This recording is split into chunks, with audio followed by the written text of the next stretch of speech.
Our next topic is fire alarm system, chapter 2. Okay, fire alarm system. A fire alarm system has a number of devices working together to detect and warn people through visual and audio appliances when smoke, fire, carbon monoxide, or other emergencies are present. This alarm may be activated automatically from smoke detectors and heat detectors or may also be activated via manual fire alarm activation, such as a manual call points of or pull stations. Alarms can be either motorized bells or wall-mountable sounders or horns. They can also be speaker tubes which sound an alarm, followed by a voice evacuation message which warns people inside the building not to use the elevators. Fire alarm sounders can be set to certain frequencies and different tones including low, medium, and high, depending on the country and manufacturer of the device. Most fire alarm systems in Europe sound like a siren with alternating frequencies. Fire alarm electronic devices are known as horns in United States and Canada and can be either continuous or set to different codes.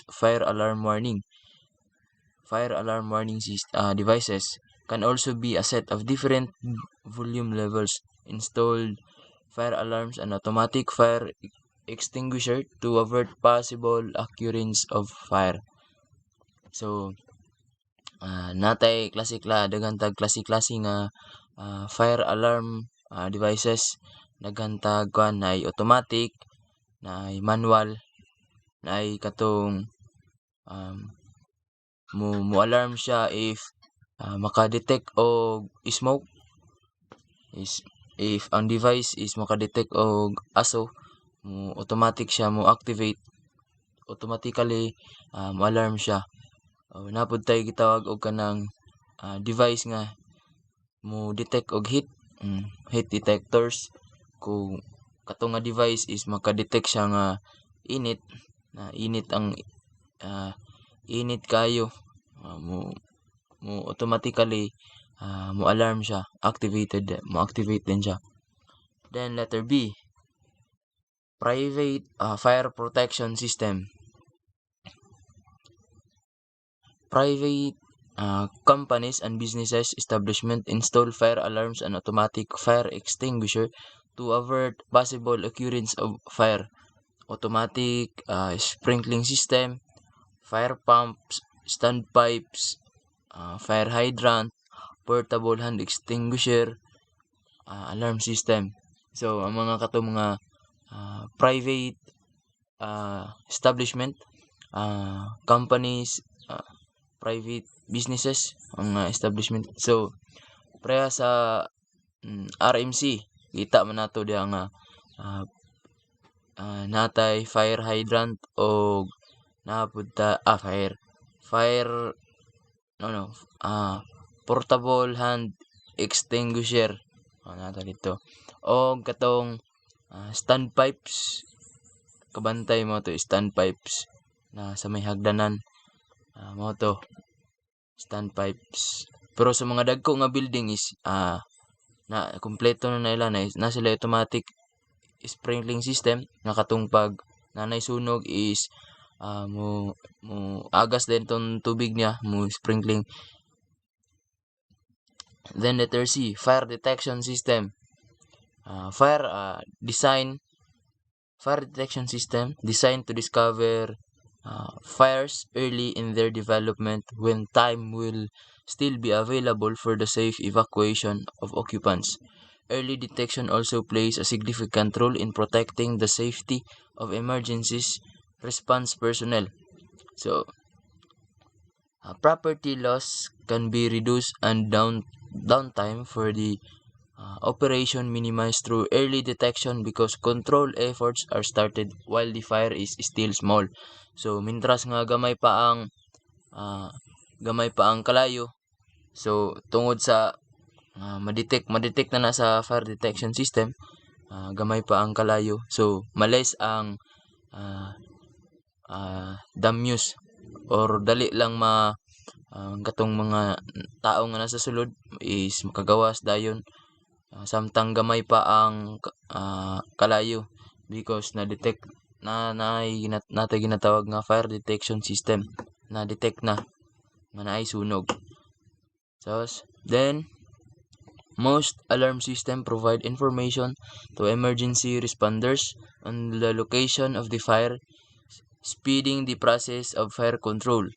So alarm system sad is makahatag og location sa mga responders or mga emergency responders kung asa ang exact location sa for example is di dako kayo siyang buildings, then nitingog ang fire alarm dito dapit, so makaingon dayon tong mga firefighters nato nga na dito kadi nga area, second floor, room number na.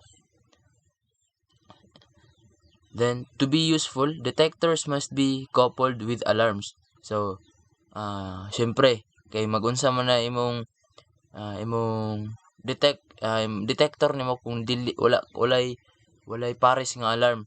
So, magpares yun na sila kay kung makadetect ang imong detector nga naisunog or nga nang makadetect imong detector nga nanay fire nagsugod ng sunog, then mo alarm dapat mo-alarm dayon to siya.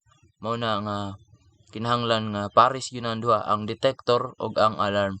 Kay useless gyapon nimo nakadetect na lagi og fire but wala kay alarms. Dili wala gyapon dili gyapon ma-inform ang mga tao nga nanay sunog. Alarm system provide notice to at least the building occupants and usually transmit a signal to a safe staff monitoring station, either on or off site. In some cases, alarms may go directly to the fire department, although in most locations is no longer typical approach. These system have numerous advantage and discussed above. So napuntay kinatawag ng katong alarm nga connected sa mga fire BFP, mga offices nila BFP, Bureau of Fire Protection, nga once mo alarm to is makabalo dayon ng mga BFP nato nga naisunog dito because connected siya dito sa ilaha, so dali lang sila maka-response. Okay, the one major limitation is that they do nothing to contain or control the fire. Suppression systems such as automatic sprinklers act to control the fire. They also provide notification that they are operating, so they can fill the role of a heat detection based system if connected to notification appliances throughout the building. They will not however, operate as quickly as a smoke detection system. This is why facilities where rapid notice is essential, even when equipped with sprinklers, still need detection and alarm system. So, bisan pa og naalagi kay sprinkler, tapos wala kay fire alarm system, wala kay detection, wala gyapon kay igo lang to mo moagas ang sprinkler nimo dito pero dili siya mahatag og information nga nagsugod na ang sunog dito atong particular area. So kani nga kuan dapat is magkuyog gini silang tulo, sprinkler, detectors or the fire detectors og ang alarm system. Kana silang tulo kay while naghatag ang alarm nimo og information, nag-alarm siya kay nagpasabot nga nanay sunog, ang imong sprinkler dito is mintras gamay pa ang kalayo is ginapatay na siya sa sprinkler kung makaya og patay sa sprinklers. So mo nay gamit sa sprinklers. So kung mo-alarm na is syempre makadungog na ang management o di tawag nag BFP. So dili ang kwan sa sprinklers is mapadugay niya ang kwan sa kalayo, ang pagkatay sa kalayo, or posible niya nga mapatay pa ang kalayo basi makaya pa niya og patay. Next, letter D, smoke detectors. A smoke detector is a device that senses smoke, typically as an indicator of fire.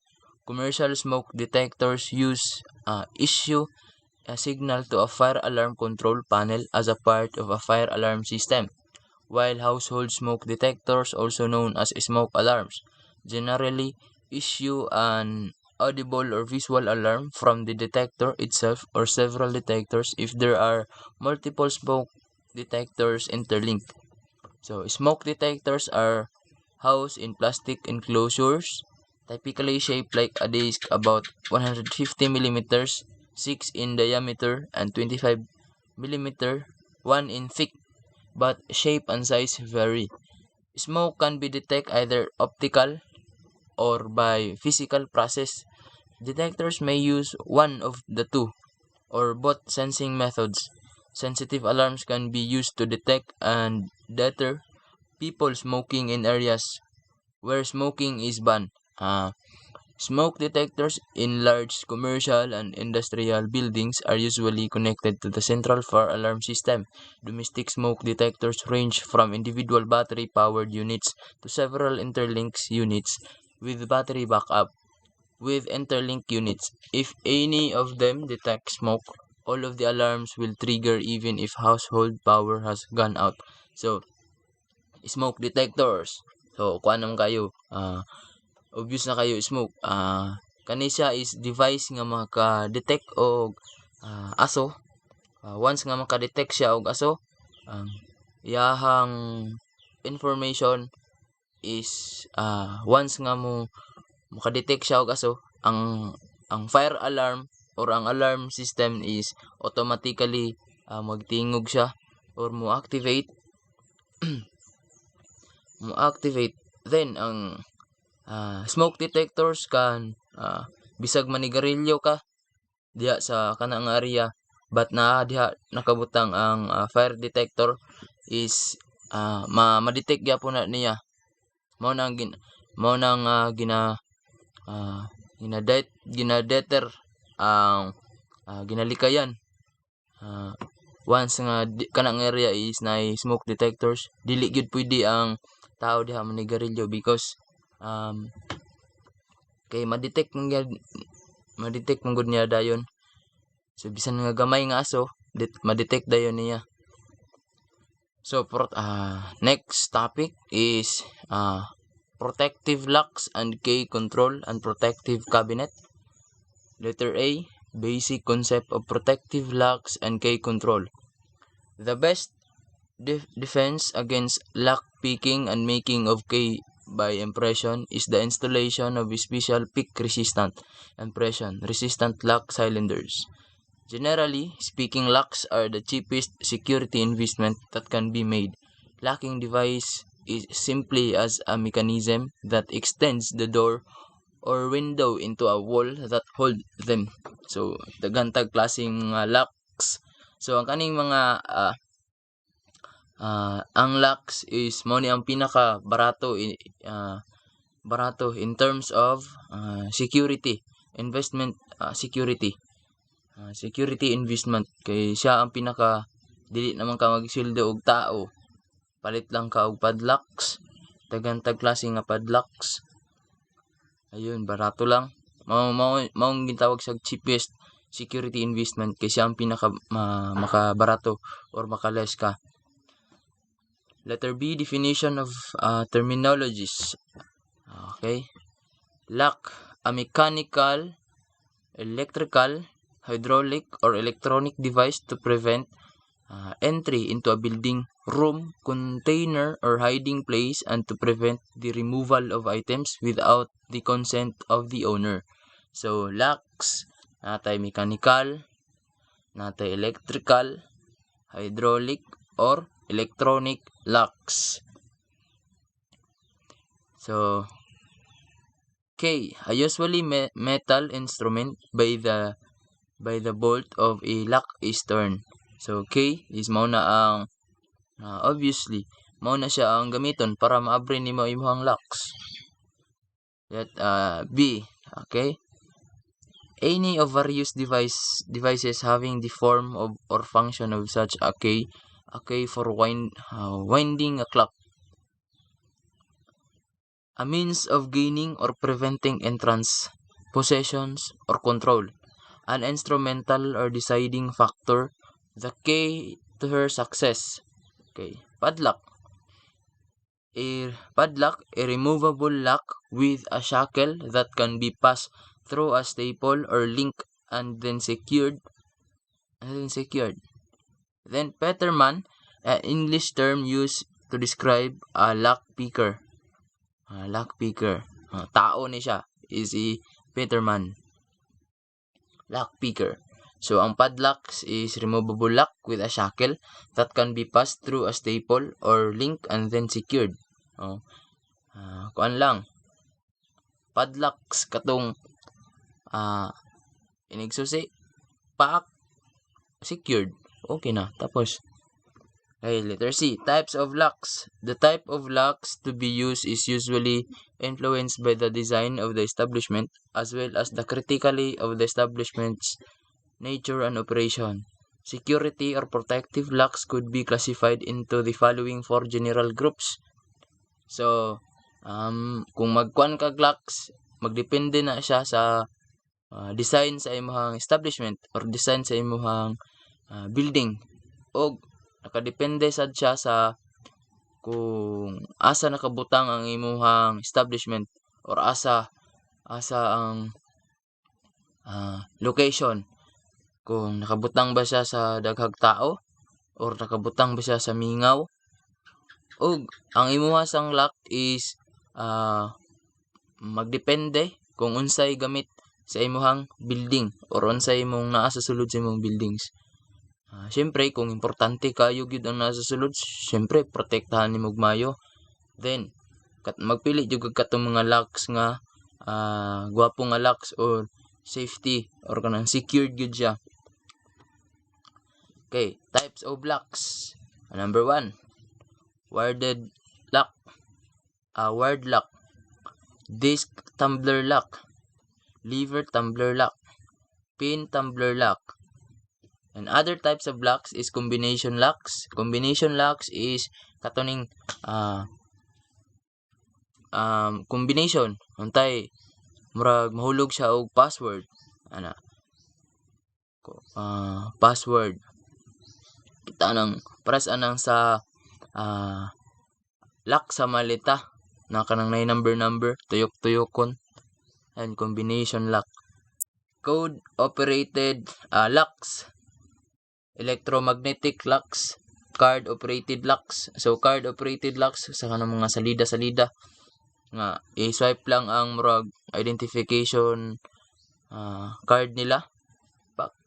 I-swipe lang dito then mag-abri na tong entrance.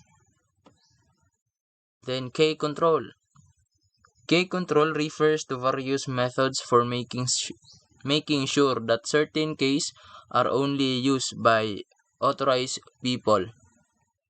This is especially important for master key system with many users. A system of key control includes strategies for keeping track of which keys are carried by which people, as well as strategies to prevent people from giving away copies of the key to unauthorized user. So the former may be the simple as assigning someone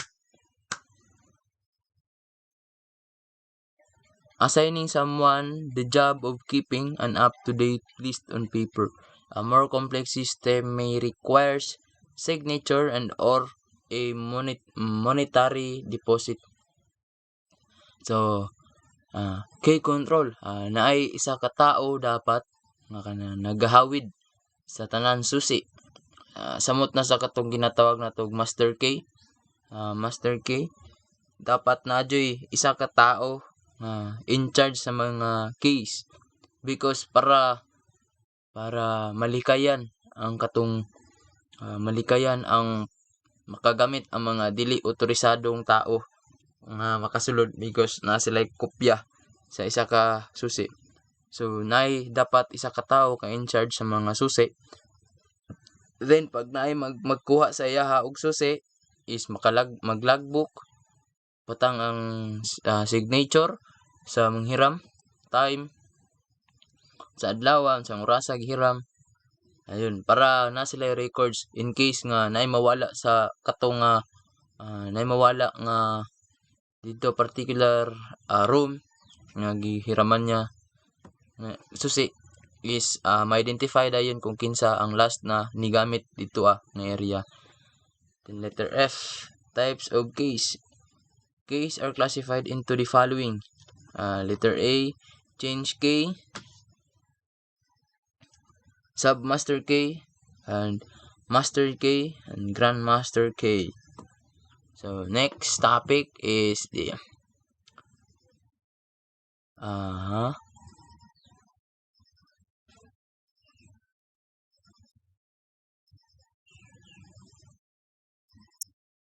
is master keying system.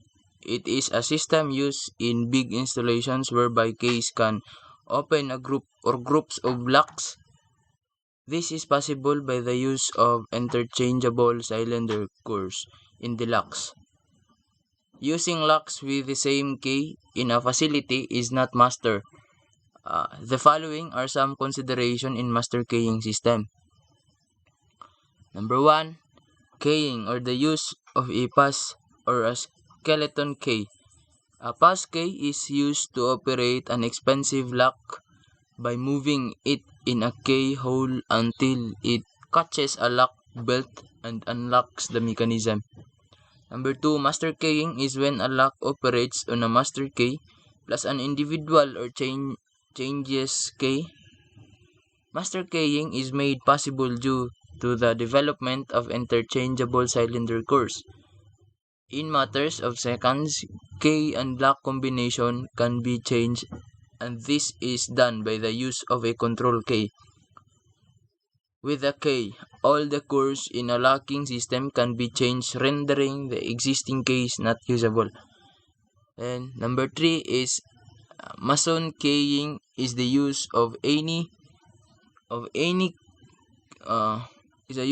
key to open the main entrance and the office. Next,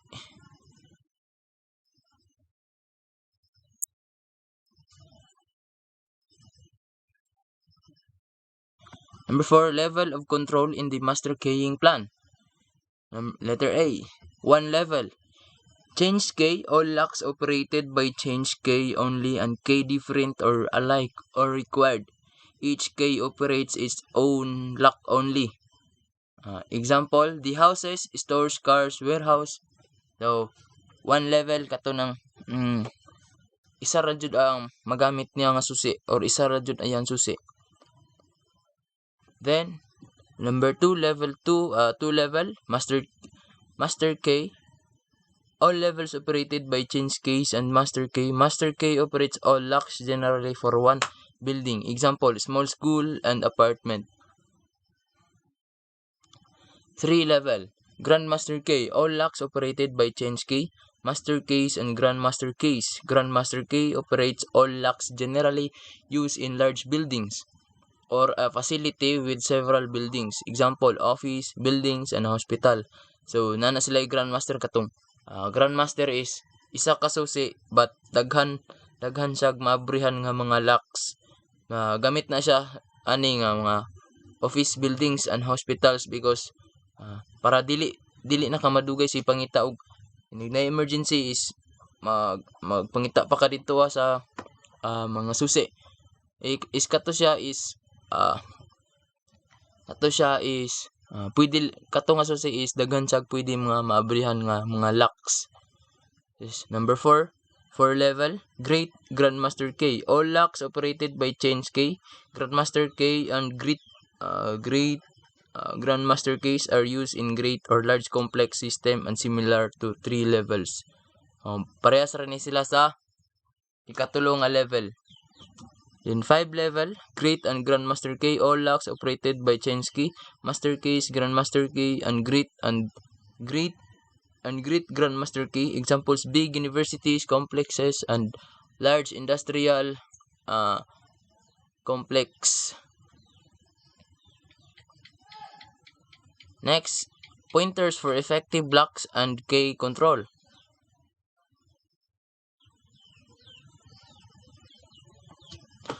Security personnel should ensure ensure the proper disposition of locks and keys. This could be achieved by considering the following: records. Number 1, records of all keys issued and names of holder should be meticulously made regardless of the size of the establishment. So dapat naadjud kay pangalan kung kinsa to mga natagaan nimo og susi, kung kinsa to na-issuehan og susi para na kay records. Number 2, storage key is important. Duplicate or spare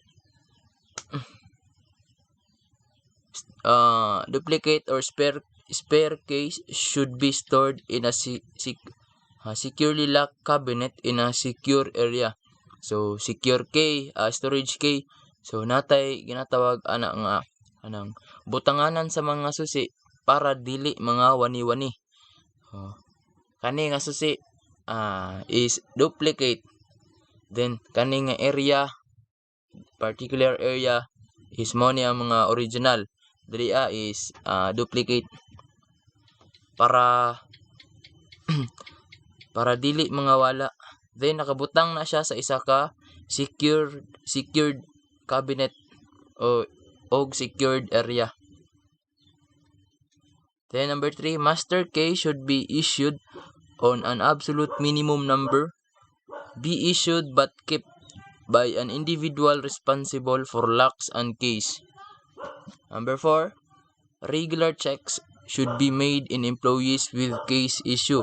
So kinahanglan nga gina-check na kay regular check ko sa mga employees nga gipang tagaan nimo og itagaan nimo og case susi para ma-monitor kung napa ba sa ilaha ang susi or naabay na nga wala nga susi. Then number 5, issuance of keys and locks should be carefully controlled, and issuance should be on a real needing process.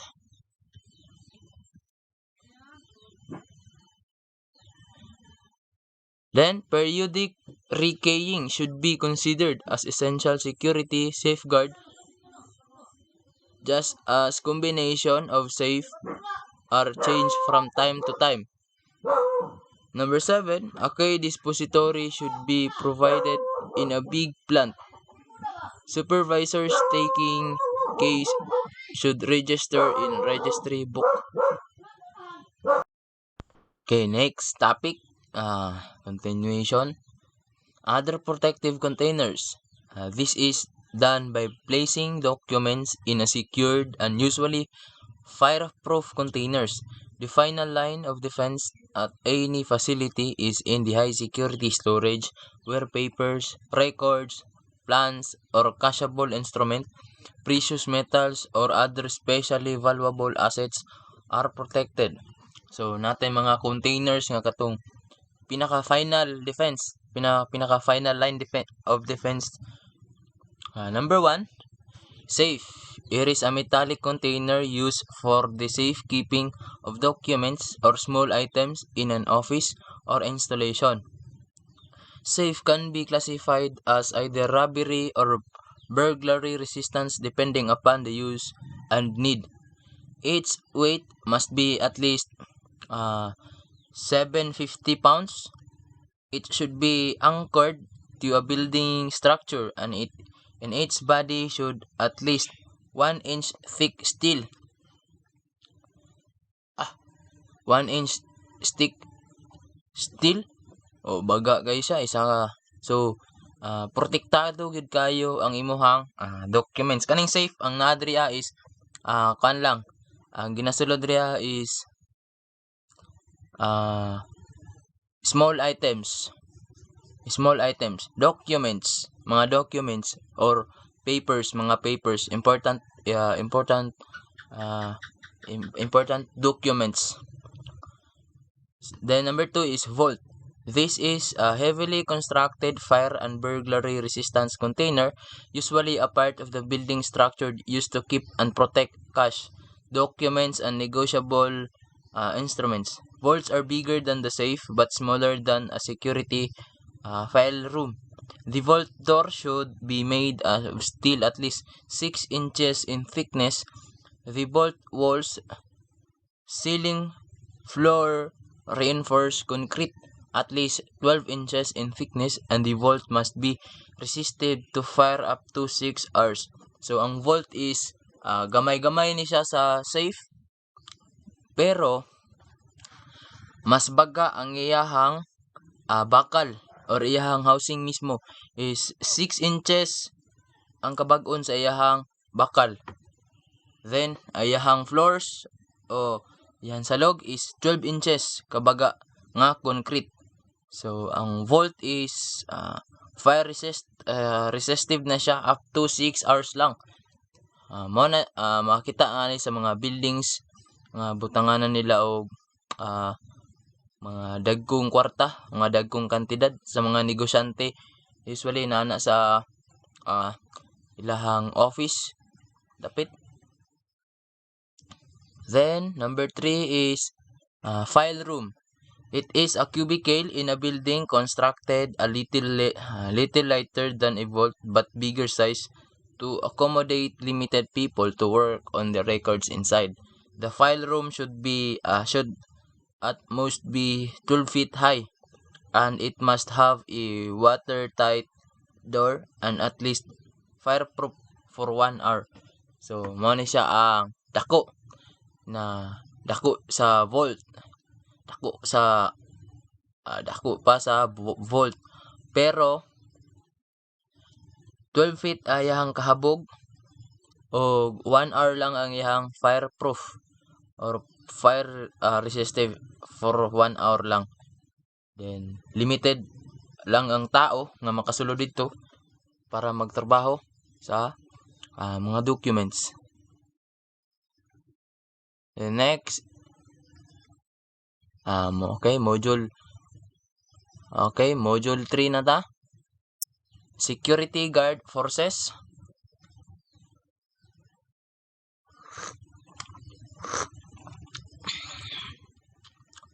Module 3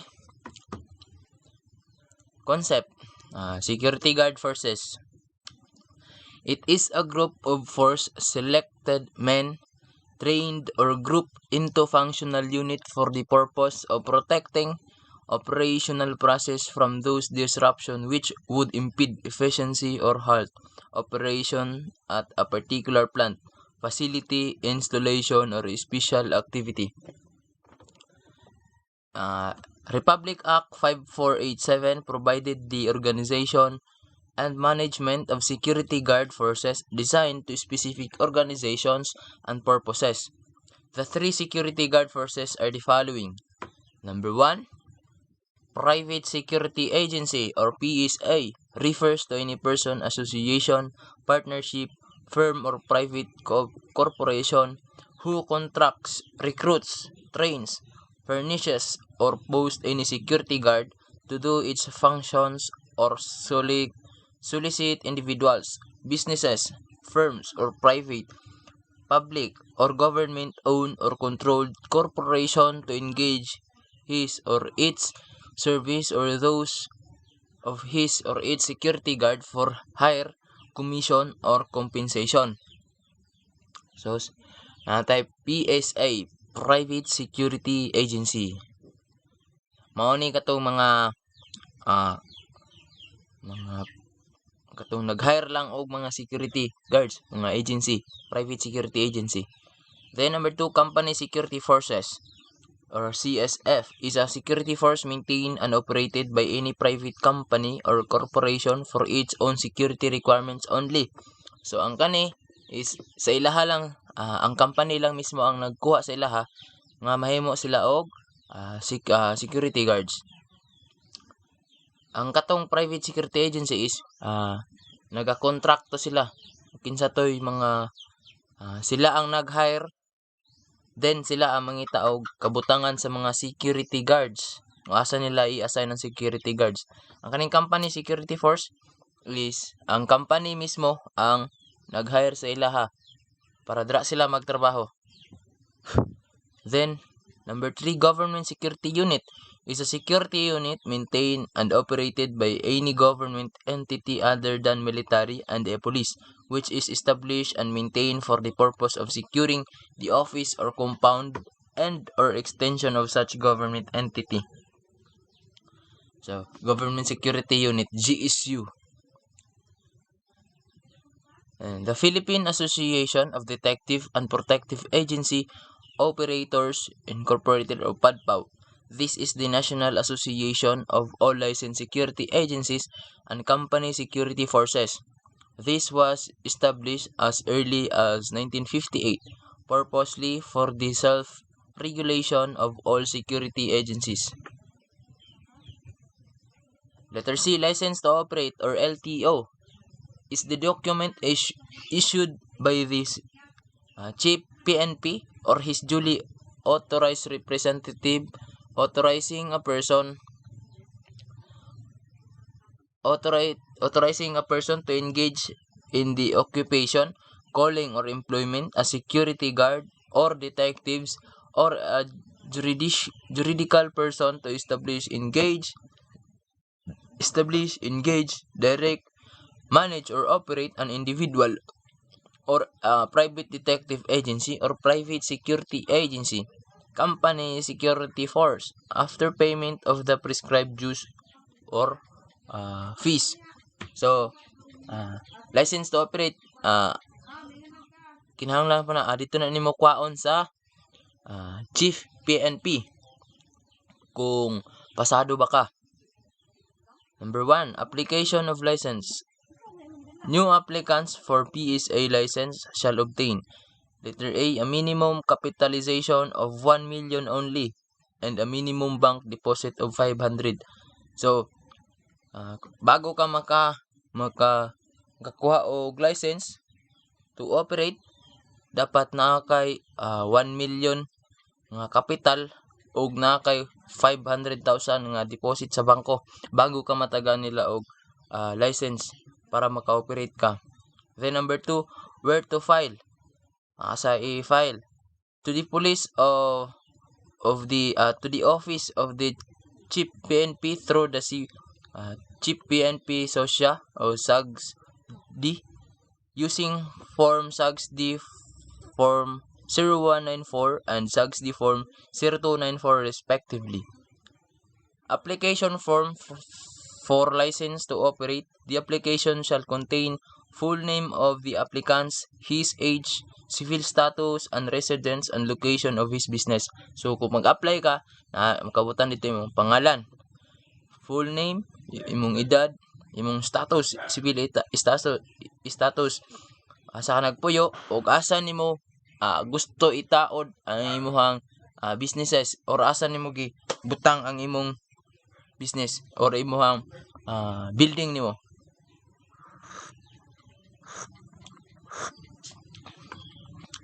In case of corporation, association or partnership, copies of the following shall be appended: certificate of registration with the SEC and bylaws and articles in incorporation. Number 4, endorsement of application. It shall be endorsed by the CSF district office found in the respective regions and in the name of the regional director.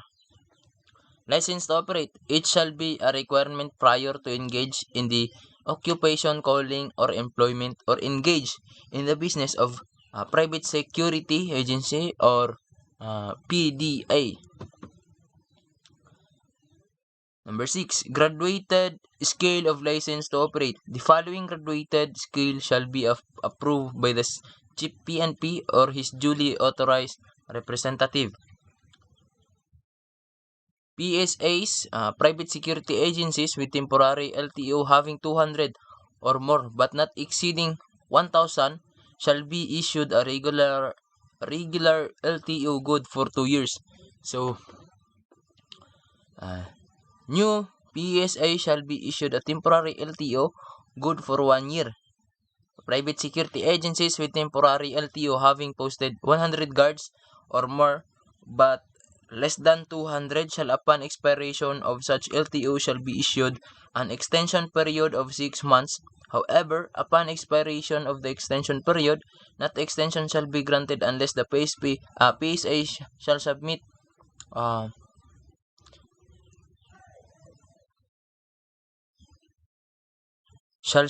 shall submit a certification for additional 50 guards posted for a 150 guards total. So, kailangan na nimo ma-meet na imuhang 150 guards total para ma-renew ang imuhang license. Kay kung dili kung tahay expire na ang imuhang license, then tagaan ka og palugit para ma-comply nimong kana nga makuha nimong 150 nga guards. Dapat makuha nimong 150 guards. Then PSA with temporary LTO upon expiration still fail to comply with the 200 guards requirement shall be granted another 6 months period. However, failure to comply shall serve a basis for the issuance of cease to operate order. So, kung dili gihapon nimo makuha ang imuhang 200 ka gwardya sa sulod sa gihatag nila nga palugit sulod sa 6 ka bulan, kana pwede kanila mo na reason isyuhan kanila og cease to operate or dili nakaka-operate. Then PSA with cancelled or revoked LTO shall be ceased to operate within 7 days after having been duly notified of such cease to operate order. Shall immediately deposit all his firearms with the FEO or to the nearest CSFD office for eventual turnover to the thereafter. The CSFC district concerned shall conduct an inventory of surrendered firearms which shall be receipted copy furnished Chief PNP Social SAGSD. Otherwise, the PSA concerned shall be liable under the Presidential Decree 1866 or RA 8249. So, once nga ma-revoke ang imong license or ma-cease, mapawalang visa or i-revoke nila, dapat ang imong firearms is i-surrender nimo dito sa i-surrender nimo sa FEO or the nearest police CSFD office for eventual turnover. Kailangan nimo i-turnover. Then, organization and management. Who may organize and maintain a PSA and private detective agency, any Filipino organization and management. Association partnership 100% owned and controlled by Filipino citizens. Basic requirement for an operator or manager of agency. Filipino citizen, at least 25 years old, college graduate, and or a commission officer in the inactive service or retired from AFP or PNP or graduated or taken course in concept and methods in industrial security and security management and or must have an adequate training or experience in security businesses. Good moral character, not having been convicted of any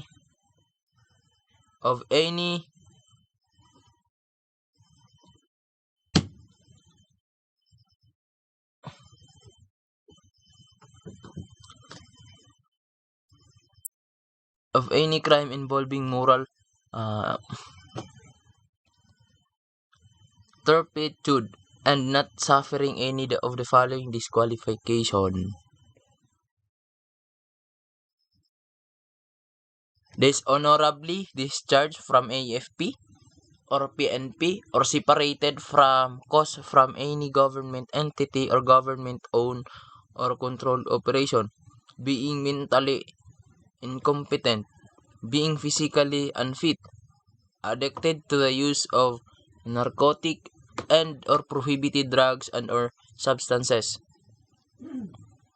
habitual drunkard and alcoholic, dummy of any foreigner, and elective or appointive government officials and employees who may be called upon on account of the functions of the respective office and the implementation and enforcement of the provisions of RA 5487 and any person related to such government employees by affinity or consanguinity in the third civil degree shall not hold any interest, directly or indirectly, in a security guard or watchman agency on account of the functions of their respective office in the implementation and enforcement of RA 5487.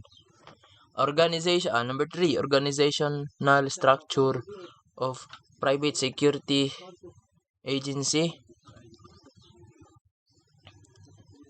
and the company security force or government security units. Private security agencies shall conform with the organizational structure, personnel, equipment, training, and clothing as provided for in RA 5487 as amended and shall comply with the following: 100 guards shall be contracted during the first year of operation and minimum of 200 guards for the succeeding year. Company security force shall be organized and conforms substantially to the organizational structure prescribed for private security agencies. Government security units shall be organized to conform with the organizational structure of the said government firm but not contrary to the organizational structure as prescribed for government security units. Establishment of main branch office. All agencies shall maintain a main office in their registered addresses. Letter B. Brand offices at least initial 10 guards during the first year of operation. So, next is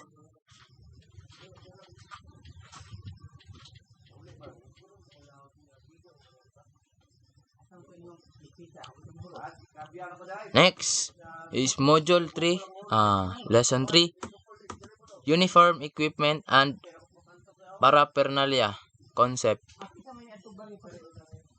Letter A, uniform equipment and paraphernalia. Number 1, uniform for males. It shall consist of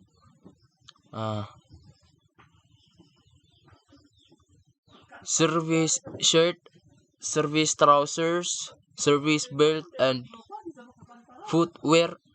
Uniform shall be made of fast navy blue thick fabric.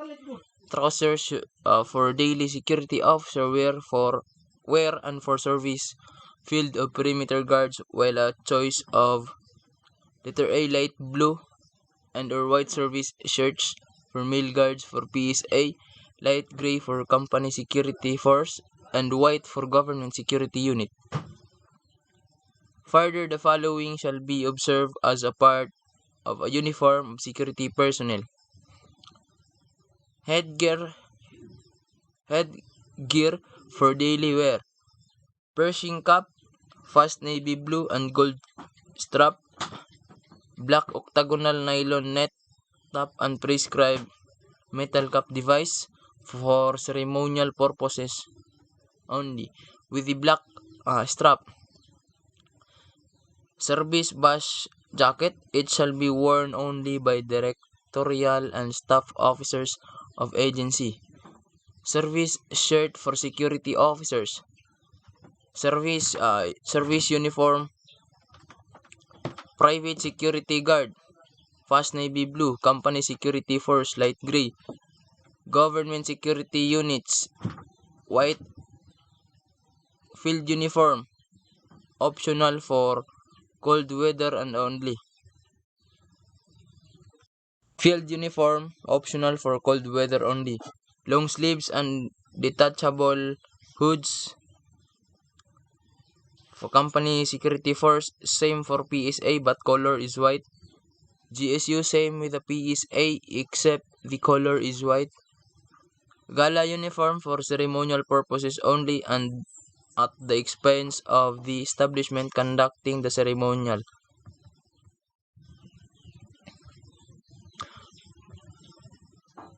Blouse shall be tailored as an open coat, long sleeves. It shall have shoulder straps, and guard officers shall wear shoulder bards with the authorized rank design. Buttons with 4 big brass buttons to close dress and 4 small buttons for the pockets. Shirt white long sleeve. Necktie shall conform to the color of the blouse, 5 centimeters wide. Trousers, same design and materials as the service trousers. Service trousers, fast navy blue, straight cut, slanted pockets and 2 back pockets without flaps. Service belt, leather measuring 4 1/2 centimeters in width. Footwear, service shoes, black leather shoes with rubber heels and soles. Rubber rain boots, optional as the nature of the post requires. Uniform for females. It shall be made of thick fabric and it shall consist of a modified overseas cap to ply similar to the woman police service skirts, palda, and blouse, service belt, and black leather shoes. Headgear, fast navy blue, 2-ply cap without piping but with regulation cap device. Service shirt. Sa PSA, fast navy blue, light blue or white thick fabric short sleeves. Shoulder straps, 2 breast pockets with cover flaps and navy blue front buttons tucked in. CSF, sewn in similar manner as of the PSA except the shirting material shall be fabric light gray in color. GSU, similar sewn but shall be white fabric. Service trousers, fast navy blue, thick fabric trousers, straight cut with slanted side pocket and 2 back pockets without cover flap. It may be worn during night duty. Service skirt, optional, navy blue, a line skirt with 2 front side pockets. It may be worn indoors. Service belt, leather, and it shall be used as pistol.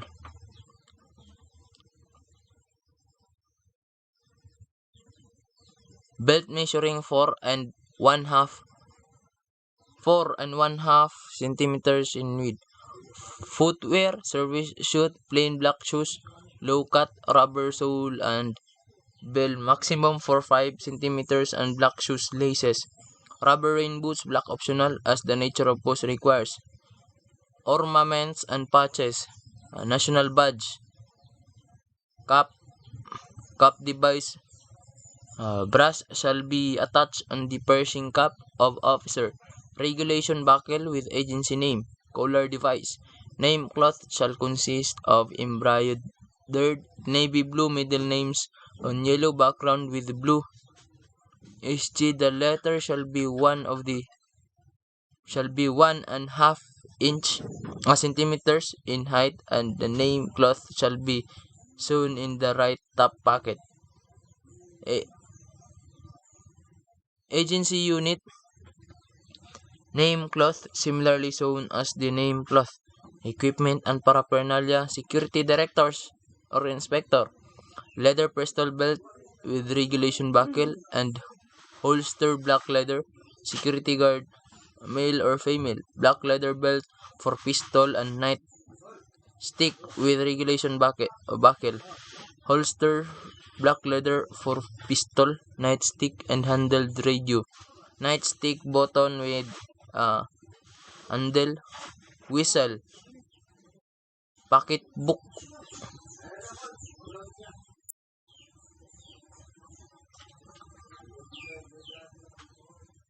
lanyard navy blue in color, same style as by AFP of PNP personnel. It shall be worn by security agency officer and security guards while in company special type of uniform.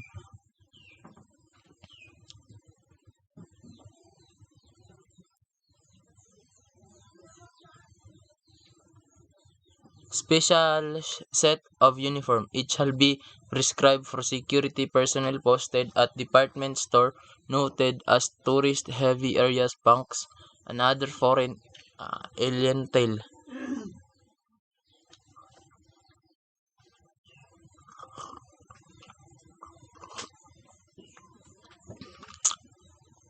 Uniform male. A special set of uniforms shall consist of piercing cap, ball cap, service bush, jacket, service shirt, service trousers, service belt, necktie, lanyard, and footwear.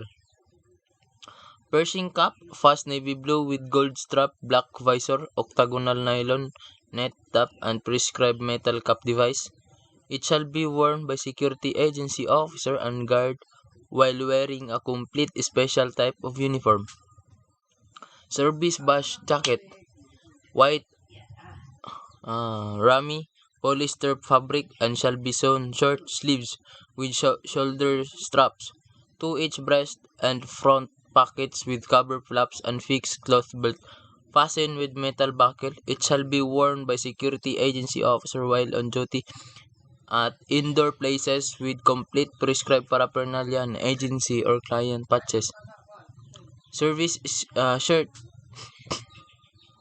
white cotton polyester fabric and shall be sewn short sleeves or long sleeves as the case may be, shoulder straps, 2 breast pockets with cover flaps and white front buttons with be worn by security guards tucked in while in duty as designated in their places with complete prescribed paraphernalia and agency client patches. Service trousers, fast navy blue, color straight, cut slanted pockets and 2 back pockets with cover flaps. It should be worn by security agency officer and security guard. Service belt, black in color, leather to be used as pistol belt measuring 4 and 1/2 centimeters in width. It shall be worn by both security officer and security guards while in complete special type of uniforms. Paraphernalia, the proposed special set of uniform for security shall be prescribed or authorized to be issued only on a case-to-case basis at the areas as herein authorized upon prior request of the client concerned. Provision for uniform. All employers, owners, operators of PSA or CSF shall provide at least one set of the prescribed uniform free of charge to their respective security guard for every year of service with them. Likewise, all licensed security guards shall provide themselves with one set uniform once a year unless their employees provide it for free. Next, Module 3, 3.4, Ranks, Position, Staffing, Pattern, and Job Description. Concept, letter A, ranks and positions. The organization of private security agencies, company guard forces, and government security units are patterned from the organizational structures of the PNP and the AFP. Hence, security officer and personnel too are distinguished by means of ranks and positions. The ranks and position described in this lesson are in accordance with Section 1, Rule 7 of RA 5487. It is mandated that the security agency operator or owner must observe the required major ranks and position in the organization of the agency. Number 1, security management staff. Security Director or SD, Agency Manager, Chief Security Officer, Security Executive Director, Security Director, Agency Manager, Security Officer, Security Executive Director, Assistant Agency Manager, Security Staff Director or SSD, Staff Director for Operational and Staff Director for Administration.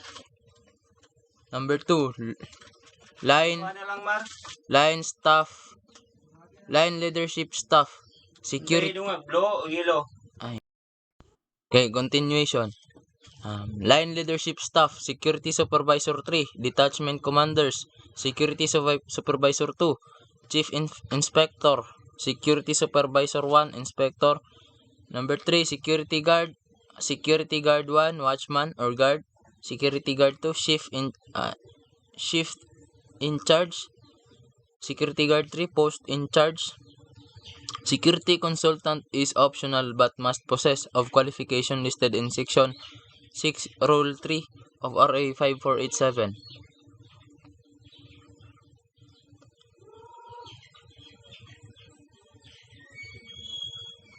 Staffing and job description. The structure of the PSA, CSF, and GSU also follow a vertical line staff model. The pattern of staffing and their respective job description are based on Section 2, Rule 7 of RA 5487. Security Management Staff, Agency Manager or Chief Security Officer. He is responsible for the entire operation and administration or management of the security agency and directly responsible to the agency operator or owner board of directors. Letter B, Assistant Agency Manager assists the agency manager and takes the operational and administrative management when the manager is absent. So pag wala ang manager, si Assistant Agency Manager ang mo take over sa iyang position or sa iyang responsibility. But if na ang agency manager or kung sa PNP pa na is chief PNP, is siya ang pinakalabaw sa tanan. Siya ang naga-manage or siya ang mo take sa siya ang responsible for Then letter C, Security Staff Director for Operation, the staff assistant for the efficient operation of the agency.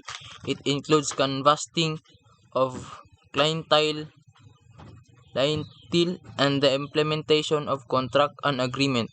He is also responsible for the conduct of investigation and the conduct of training. So si Security Staff Director for Operation, siya ang in charge sa training, naga-training sa mga security guards. Siya ang responsible for conducting an investigation. Then Security Staff Director for Administration, he is the assistant for the effective and efficient administration and management of the agency. He is also responsible for the professionalization of the personnel, procurement, recruitment, confirming of awards, mobility, and issuance of firearms. So, si Security Staff Director for Administration, siya ang in charge sa mga firearms. Siya ang naga-issue sa firearms. Siya pod ang responsible sa recruitment. Siya ang siya ang naga-decision kung kinahanglan pa ba nila og personnel or kailangan ba sila mag-recruit or tama pa ilahang tauhan. Then, number 2, line leadership staff. The detachment commander, the field or area commander of the agency detachment shall consist the several posts. The chief inspector shall be responsible for inspecting the entire area covered by the detachment. So, the detachment commander, the field or area commander of agency detachment shall consist of several posts. So, the chief inspector, siya ang naga-inspect sa ilahang entire area or ilahang area of responsibility or sa ilahang detachment, siya ang naga-inspect. Then the security inspector is responsible for the area assigned by the chief inspector of the detachment commander. Then next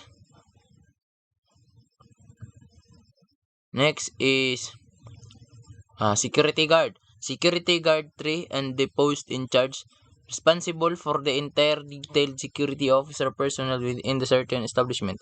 Security guard 2 or the shift in charge is responsible for the security officers who are scheduled in a certain shift for a particular period. Security guard 1 or the security guard or watchman or guard, the one actually posted as watchman and or guard.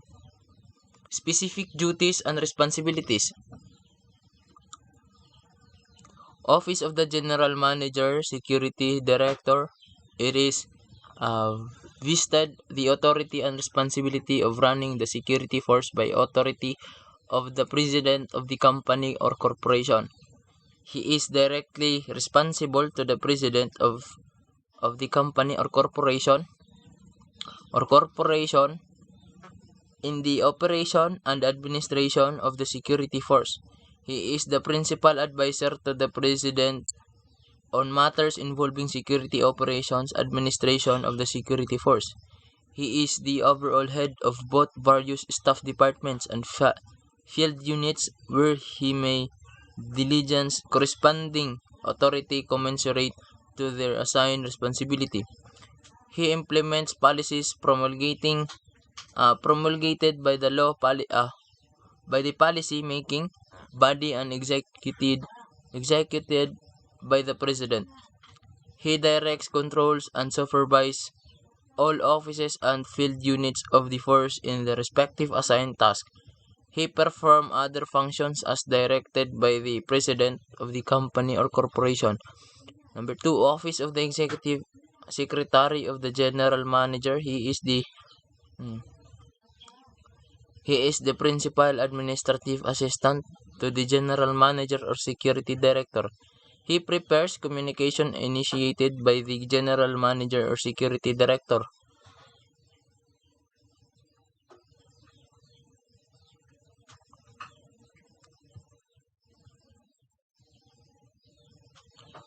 He maintains records of scheduled conference, appointments, and other agencies and advises the GM or SD of such activities. He records and checks outgoing communication signed by the GM or SD and to the complements to perform other duties as directed by the General Manager.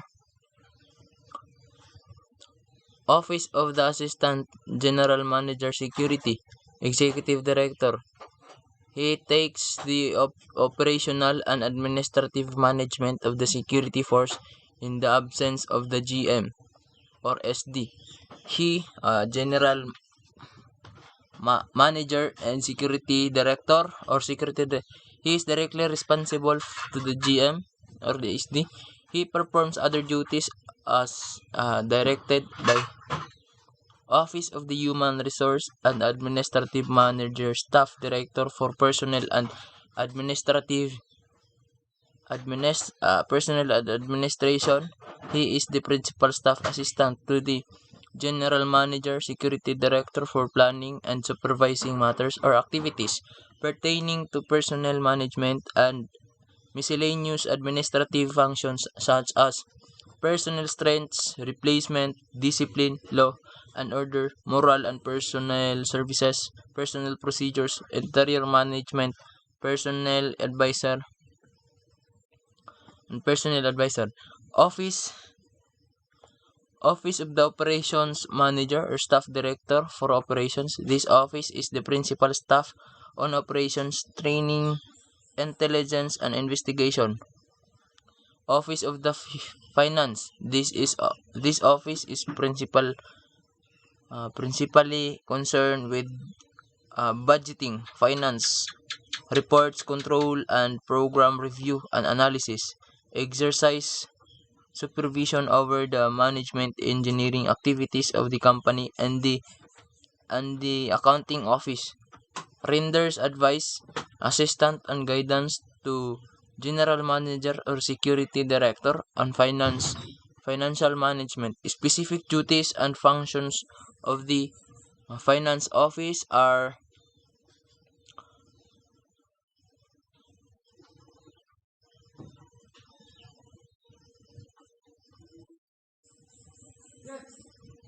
accounting, credit and collection, bookkeeping, billing, payroll, and disbursing. Office of the Logistic Manager. This office coordinates, plan, and supervise the implementation of the directive and guidance determines divisional responsibility and evaluates in logistical planning and related planning programs.